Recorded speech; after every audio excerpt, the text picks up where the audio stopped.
Field worker sir Stalin. யார்? அவர் தான் field worker. இவர் டேபிள் ஒர்க்கர்.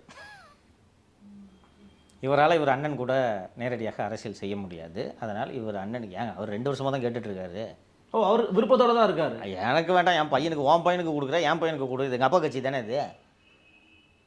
தாத்தா சொத்தில் பேரனுக்கு பங்கு உண்டு. ஒரு பேரன் மட்டும்தானா? இன்னொரு பேரன் இருக்கிறானே.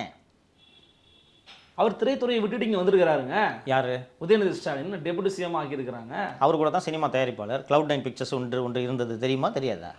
2006 காலகட்டத்தில் மொத்த குடும்பம் சினிமாவில் தான் துட்ட போடுவாங்க. Cloud9 பிக்சர்ஸ் தெரியுமா? கேள்விப்பட்டிருக்கேன். தமிழ் படம் இன்னும் ஒரு 2 படத்தை தயாரித்தார்கள் என்று நினைக்கிறேன். ஓகே. வாரணம் ஆயிரம் கூட அவங்க ரிலீஸ்ன்னு தான் நினைக்கிறேன். அவர் கூட தான் தயாரிப்பு தொழிலை விட்டு இருக்கிறார். மாதம் 2 கோடி செலவுக்கு கொடுத்துட்டு சொத்தில் பங்கு கிடையாதுன்னா மூத்த மகன் அவருக்கு தான் எல்லா உரிமையும் உண்டு.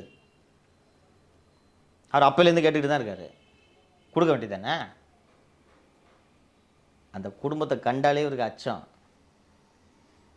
பதவியெல்லாம் எதுவும் கட்சியில் பங்கோ பதவியோ கேட்க மாட்டார்கள் என்ற நம்பிக்கையில் தான் சென்று பார்த்திருக்கிறார்.